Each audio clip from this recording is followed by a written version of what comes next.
நம்ம வந்து ஒரு 2.5 மாதத்துக்கு முன்னாடி வந்து இந்த கிடா வந்து எடுத்தோம். இது வந்து சந்தையில் வந்து வாங்கும்போது எடுத்த வீடியோஸ் இது. ஸோ இப்போ வந்து எந்த அளவுக்கு வந்து வளர்ந்துருக்கு அப்படியே வந்து பார்ப்போம். ஸோ இது வந்து 2.5 மாதம் முன்னாடி வந்து சந்தையிலே வந்து வீடியோஸ் வந்து எடுத்த வீடியோஸு. இன்னும் வந்து 3 மாதம் வந்து கம்ப்ளீட் ஆகலை. 2.5 மாதத்துக்கு மேலே வந்து ஆகுது. இன்னொரு 10-15 நாள் இருந்தால் 3 மாதம் வந்து கம்ப்ளீட் ஆக போகுது. ஸோ இது வந்து சாந்திபுரத்தில் வந்து நிறைய வந்து இந்த மாதிரி வந்து குட்டிங்கெலாம் வந்து கிடைக்கும். ஸோ அதை பற்றி சொல்லுவோம். அப்படியே வந்து பார்த்திங்கன்னா இப்போ வந்து எந்த அளவுக்கு வளர்ந்துருக்கு அப்படியே வந்து பார்ப்போம். யாராச்சும் வந்து புதுசாக வந்து நம்மளோட சேனலை வந்து பார்த்துட்டு இருந்தோம், மறக்காமல் வந்து நம்மளோட சேனலை வந்து சப்ஸ்கிரைப் பண்ணி வச்சுக்கோங்க. அப்போ தான் வந்து இந்த மாதிரி வீடியோஸ் வந்து நீங்கள் வந்து நிறைய வந்து பார்க்க முடியும். ஸோ இந்த மாதிரி வந்து மார்க்கெட் வீடியோவாக இருக்கட்டும், இல்லை இந்த மாதிரி வீடியோஸாக இருக்கட்டும், நீங்கள் வந்து மிஸ் பண்ணாமல் பார்க்கலாம். ஸோ இப்போ வந்து பார்க்குறீங்க பாருங்கள், இப்போ வந்து நம்ம கையில் வந்து 2.5 மாதம் கழிச்சு வந்து எந்த அளவுக்கு வளர்ந்துருக்குன்னு பாருங்கள். 2.5 மாதத்துக்கு வந்து இவ்வளோ வந்து வளர்ந்துருச்சான்னு கேட்டிங்களா, கண்டிப்பாக வந்து நிறைய பேர் வந்து நம்ப மாட்டீங்கன்னா அதுதான் வந்து உண்மை. நம்ம வீடியோஸ் வந்து ரெகுலராக வந்து பார்க்குறவங்களுக்கு வந்து தெரியும். ஸோ 7வது மாதத்தில் வந்து வீடியோஸ் வந்து போட்டிருக்கேன் பாருங்கள். இது வந்து வாங்கினது சந்தையில். ஸோ அதே கிட்ட தான் இது, வேணால் செக் பண்ணி பாருங்கள். 2.5 மாதம் தான் வந்து ஆகுது இதுக்கு நம்ம வந்து எடுத்து. 2.5 மாதம் முன்னாடி வந்து பார்த்தீங்கன்னா பார்த்துருப்பீங்க எந்த அளவுக்கு வந்து இருந்துச்சுன்ட்டு. ஸோ இப்போ 2.5 மாதம் கழிச்சு எந்த அளவுக்கு வந்து வளர்ந்துருக்குன்னு பாருங்கள். ஸோ 2 கிடாவும் வந்து இருக்குது. 2 கிடாவும் உங்களுக்கு வந்து காட்டுறேன். இதெல்லாம் வந்து பார்த்திங்கன்னா ஒரு மீடியம் சைஸ் குட்டி தான். இன்னும் பல்லு போகிறதுக்கே இன்னும் வந்து பார்த்திங்கன்னா 5 மாதம் 6 மாதம் எடுத்துக்கும் டைமு. இதெல்லாம் வந்து பார்த்திங்கன்னா இன்னும் இதுக்கு வளர்ச்சி இருக்குது. நல்லா கொஞ்சம் தீவனம் கொடுத்தனால நல்லா வேகமாக வளர்ந்துச்சு. குட்டிங்க வந்து வாங்குறீங்கன்னா வாங்குறது பெருசு கிடையாது, அது மெயின்டைன் பண்ணுறதா நீங்கள் வந்து கரெக்டாக மெயின்டைன் பண்ணிக்கலாம். இந்த அளவுக்கு நீங்கள் வந்து பார்த்திங்கன்னா கிடா வந்து வளர்க்கலாம். இதெல்லாம் வந்து பார்த்திங்கன்னா ஒரு சின்ன குட்டி தான். இன்னும் வயசுக்கெலாம் வந்து பார்த்திங்கன்னா சரியாக தான் வளரும். ஏன்னா இன்னும் பக்ரீத் நம்ம சேல்ஸ் பண்ண போகிறோம். ஸோ அதுக்கு இன்னும் எவ்வளோ நாள் இருக்குது. அதுக்கெல்லாம் பார்த்திங்கன்னா சரியாக தான் இருக்கும். இது வந்து இன்னொரு கிடா. இது வந்து பாருங்கள் எந்த அளவுக்கு வளர்ந்துருக்குன்னுட்டு. ஸோ அது மூக்கிட்ட வந்து பார்த்திங்கன்னா அடிப்பட்டுற மாதிரி தெரியும். அது முச்சாணி போட்டோம். ஸோ அது வந்து போடக்கூடாது. அப்படி போட்டால் அந்த மாதிரி காயம் ஆகிடும். ஏன்னா வந்து பாய்ச்சல் இருக்கும். ஸோ அதனால் முச்சாணி போட்டோம். சரி காயம் வந்து நீட்டு படுத்திங்களா, முச்சாணி வந்து கழிச்சிட்டோம். ஸோ அப்படியே தான் வந்து வளர்க்குறோம். பிடிக்கும் போது மட்டும் கொஞ்சம் பார்த்து பிடிச்சிக்கோங்க. இந்த கிடா மாதிரி வளர்க்குறீங்கன்னா ரெண்டுமே வந்து எந்த அளவுக்கு வந்து வளர்ந்துருக்குன்னு பாருங்கள். ஸோ நம்ம வந்து பார்த்திங்கன்னா தீவனம்னு பார்த்திங்கன்னா அடர் தீவனம் பசுந்தீவனம் ரெண்டுமே தான் வந்து கொடுப்போம்.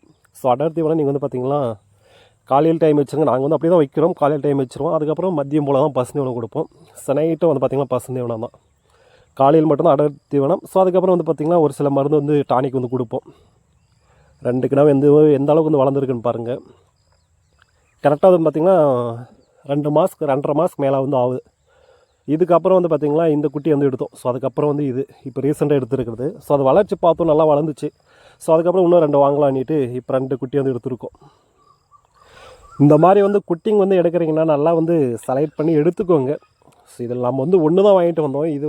இது மட்டும் தான் நாம் வந்து வாங்கினது. இது வந்து வேறு ஒருத்தர் வாங்கிட்டு வந்தாங்க. 2 வாங்கிட்டு வந்ததில் ஒன்று இறந்துச்சுன்ட்டு. ஸோ அவங்க வந்து பார்த்திங்கன்னா சேல்ஸ் பண்ணுறாங்க. சரி ஓகே நாமளே வந்து வளர்த்துக்கலான்ட்டு இது வந்து இன்னொருத்தக்கிட்ட வந்து வாங்கிட்டு வந்தோம். இது வந்து நாம் எடுத்தது. எடுக்கும்போது நல்லா வந்து இந்த மாதிரி வந்து செலக்ட் பண்ணி எடுத்துக்கோங்க. ஸோ அதனால் தெரியாமல் போயிட்டு இங்கே வந்து மாட்டிக்காதீங்க. நல்லா இந்த மாதிரிலாம் எடுத்திங்கன்னா ஹைட் வராது, லென்த் வராது, கொஞ்சம் மீடியமாக வந்து கொடுக்கலாம். ஸோ அவ்வளோதான். அதனால தான் நல்லா குட்டி எடுத்திங்கன்னா நல்லா வந்து ஹைட்டு வெயிட்டோடு வரும் இந்த மாதிரி. ஸோ அதனால் வந்து பார்த்து நீங்கள் வந்து எடுங்க. சந்தையில் இல்லை தெரிஞ்சுல கூட்டிகிட்டு போயிட்டு வந்து எடுங்க. தெரியாமல் ஏதோ ஒன்று எடுத்து வந்துடாதீங்க. ரேட்டிங் வந்து பார்த்திங்கன்னா ஸ்டார்டிங் வந்து 6000 உங்களுக்கு வந்து அந்த சந்தையில் வந்து கிடைக்கும். ஸோ 6000ன்றது அது பால் குட்டி தான். ஸோ வாங்கிட்டு வந்தீங்கன்னா கொஞ்சம் வளர்க்குறது கஷ்டம் தான். ரேட்டு கம்மியானால் நீங்கள் வந்து அந்த ரேட்லேருந்து எடுக்கலாம். ஸோ கொஞ்சம் மீடியம் சைஸாக நல்லா கொஞ்சம் இதாக எடுத்திங்கன்னா ஒரு 8000 9000 உங்களுக்கு வந்து கிடைக்கும். நல்லா பசுந்தீவனம் அடர் தீவனம் எல்லாம் வந்து எடுத்துக்கிற ஸ்டேஜ். ஸோ ஒரு 7000 8000 எடுத்தால் தான் பெஸ்ட்டு. ஏன்னா 6000 எடுக்காதீங்க. ஏன்னா கொஞ்சம் ரொம்ப அது கஷ்டம் வளர்க்குறதுக்கு. பால் குடிக்கிற குட்டி திடீர்னு அது கழிச்சல் மாதிரி போகும், உடம்பு வீக் ஆகும், மறுபடியும் அதுக்கப்புறம் தான் உடம்பு பிடிக்க ஆரம்பிக்கும். கொஞ்சம் ஒரு 7000 8000 எடுத்திங்கன்னா ஓரளவுக்கு நல்லா கொஞ்சம் வேகமாகவும் வளரும், கொஞ்சம் நல்லாவும் வேகமாக உடம்பு பிடிக்கும். ஸோ அதனால் வந்து ஒரு 7000 8000 எடுங்க. என்ன அவ்வளோ ரேட்டு போகுதுன்னு கேட்டிங்கன்னா கண்டிப்பாக வந்து 6000 தான் ஸ்டார்டிங் ரேட்டே அங்கே. ஸோ அது கம்மியெல்லாம் வந்து கிடையாது குட்டிங்க. நாம் எடுத்ததே வந்து பார்த்திங்கன்னா அப்போ ஒவ்வொன்றும் 8-9க்கு மேலே போயிடுச்சு ஒவ்வொன்றே. ஏன்னா கொஞ்சம் மீடியம் சைஸ் எடுத்து பார்த்துருப்பீங்க. ஸோ ஸ்டார்டிங்கில் கொஞ்சம் மீடியம் சைஸாக எடுத்தோம். இப்போ நல்லாவே வந்து வளர்ந்துச்சு. இப்போ விற்றா கூட நமக்கு வந்து பார்த்திங்கன்னா ஜோடி 30க்கு மேலே வந்து தாராளமாக விற்கலாம். ஏன்னா வந்து அந்த அளவுக்கு வந்து வளர்த்துட்டோம் நம்ம. ஸோ அதனால் வந்து எடுக்கிறீங்கன்னா நல்லா தெரிஞ்சவங்களை கூட்டிகிட்டு போயிட்டு எடுங்க. ஸோ வளர்க்க முடிஞ்சால் நீங்கள் வந்து பார்த்திங்கன்னா தாராளமாக எடுக்கலாம். அடர் தீவனம் பசுந்தீவனம் ஸோ சில டானிக்கெல்லாம் கொடுத்தீங்களா இந்த மாதிரி நீங்கள் தாராளமாக நீங்களும் வந்து வளர்க்கலாம். ஸோ அடுத்த ஒரு வீடியோஸில் வந்து பார்ப்போம். தேங்க்யூ ஃபார் வாட்சிங். Bye friends.